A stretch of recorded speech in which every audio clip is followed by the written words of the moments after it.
I just wanted to show you how I do my hair on a wash day. I just washed it, so let me just show you what I used.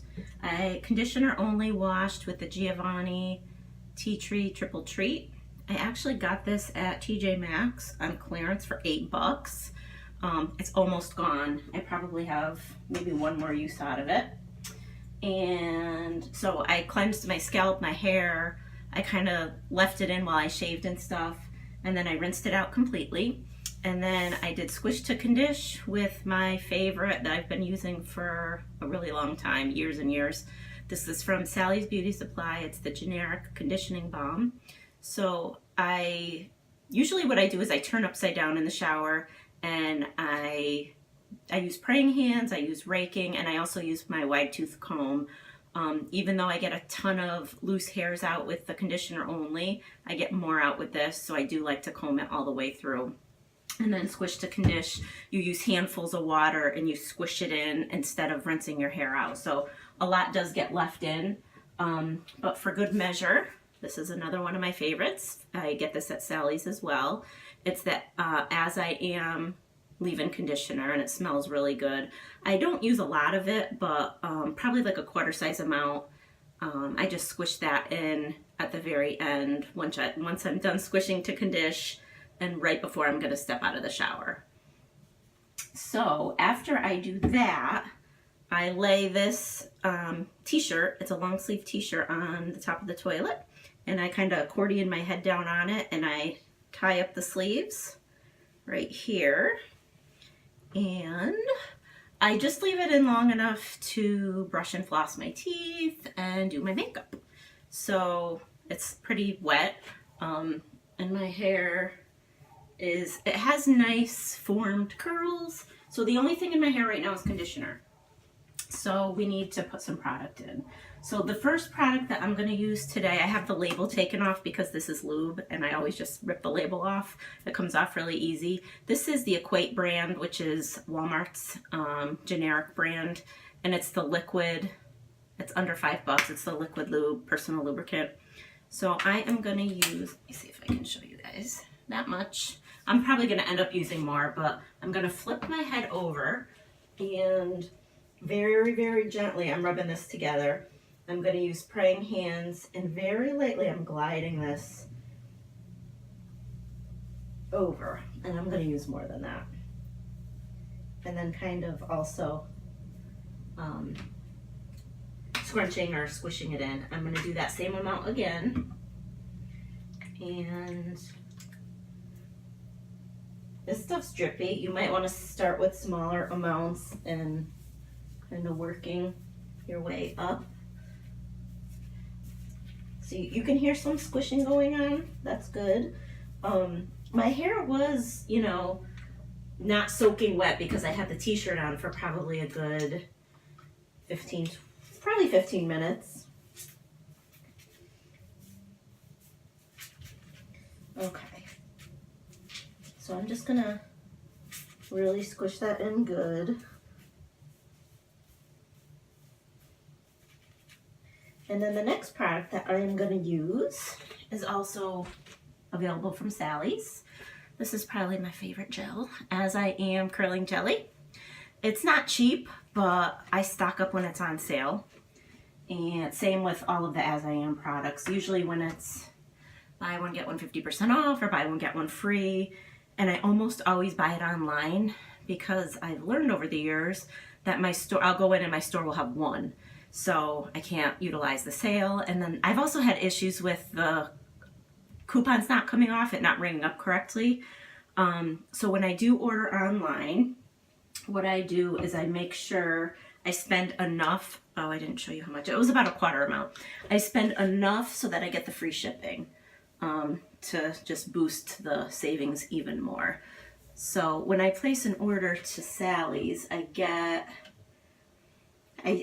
another item that I like is their Cowash.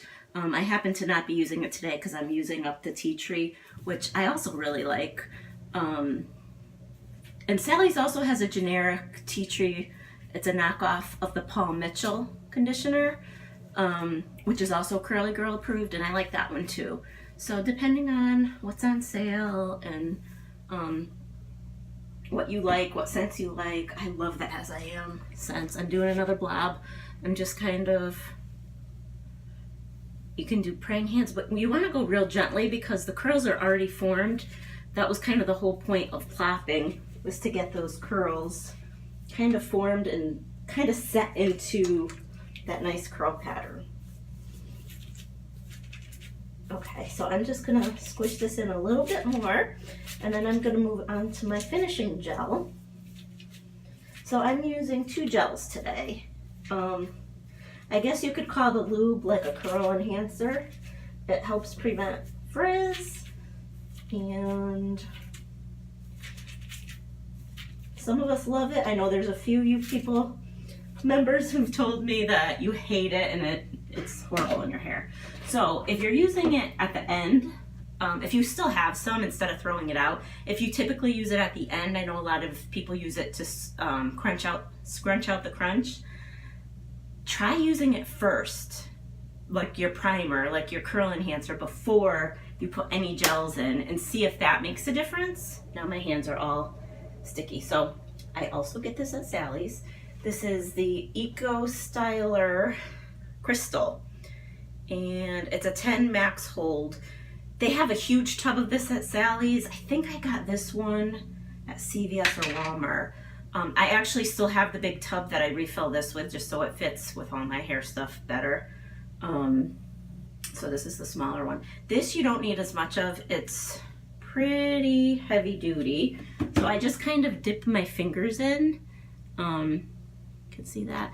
And then I put that on my hands. And some people also like to wet it a little bit because it's so thick that, again, you don't want to be pulling your curls out. Now, even though I got an unbelievable amount of hair out in the shower, as I apply my products, I'm going to get more hair out. So I'm going to stick it on the edge of the sink, not to rinse it down later, but to put it in the garbage because I don't want to clog my sink. Okay, a little more water. So I'm going to go upside down, and I'm going to do praying hands gently, very gently. I'm not pulling much. And this is the gel that kind of seals everything in, and it makes sure that it makes sure I get a good cast, and I feel like it helps my wash last longer because it just gives me more longevity to my wash, which means my refreshes should go better.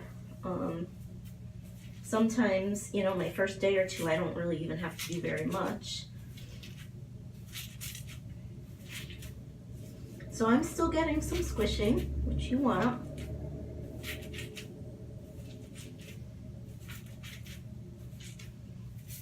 But nothing's dripping out of my hair. Like this whole process, nothing has dripped on the floor out of my hair, really. Maybe there's 2 drips, but it's not like dripping wet hair. I'm flipping back up. Okay. So you can see it's all in. I'm just gonna wash my hands.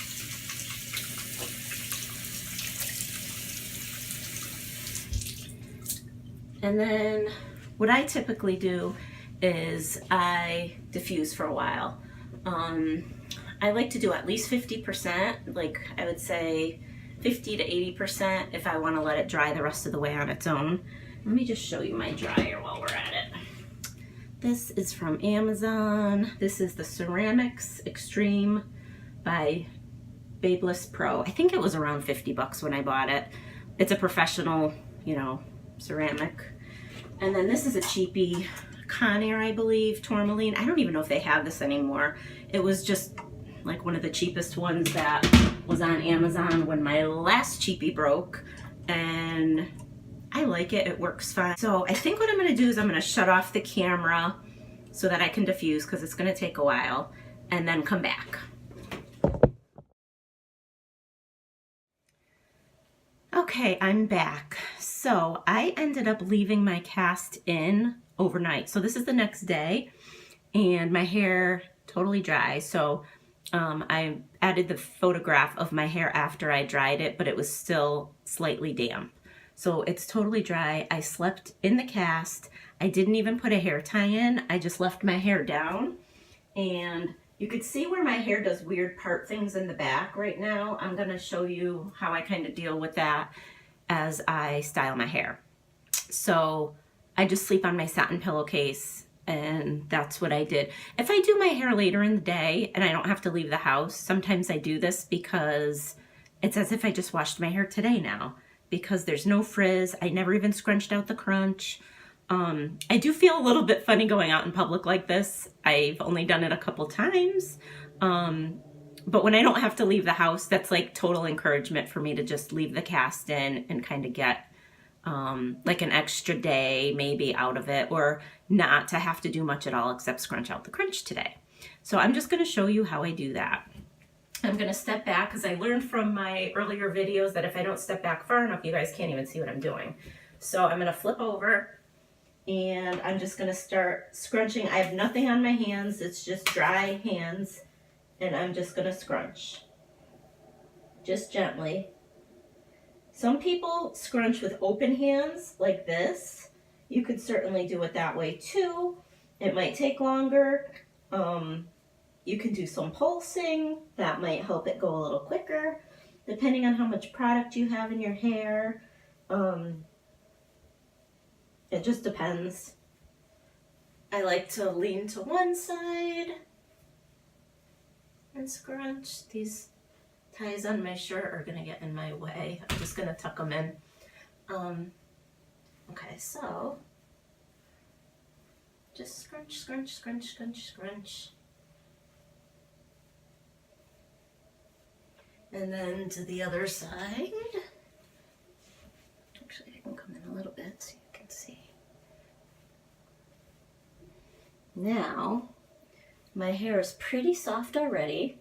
You could see it's filling in. It's not looking all thin and stringy like it did with the cast-in. It just kind of happens before your eyes. So I was just replying to somebody's post this morning about, you know, certain products give me crunch and I hate that. Don't be scared of the crunch. The crunch is a good thing. It helps set your curls into their curl pattern so that they stay. And then when you scrunch out the crunch, nobody ever knows that there was ever crunch. So it's fine. So now I'm going to flip over and I'm going to do some scalp massaging. Because I only scrunched out like this, I could still feel the crunchiness at the root. So turn over, just with plain fingertips, I'm going to gently massage my scalp. Now this is going to break up the product and kind of scrunch out the crunch at the root. Also, like I was telling you, and I know a lot of us get this, and the kind of weird parts all over your head. I believe part of that has to do with plopping, and part of that just has to do with the method and the curl clump formations. Where they clump at the root, it tends to make a visible part. And that's probably one of my biggest pet peeves about my hair. I get a big long part going down the back of my head that I'm constantly checking in the mirror, and I go like this throughout the day when I need to kind of combat that. Sometimes when my hair is drying, I do clip it to try to help prevent that, and sometimes it helps, sometimes it doesn't. So for this wash day, I didn't use clips at all. So, and I can feel some crunchiness back here, so I'm going to do a little more scrunching. And I mean, you can leave a little bit of the crunching if you want to try to get even longer, what am I trying to say? More longevity out of your wash. If you leave a little bit of the crunch in, that could help. You have to just trial and error it and see what works best for you. Okay. Ta-da! So, that is my hair. Let me just check the back and see how my part situation is in the mirror. So it's not bad. This is, I don't know if that helps you guys to see the curl pattern. I think it does. I'm standing in front of a window for light.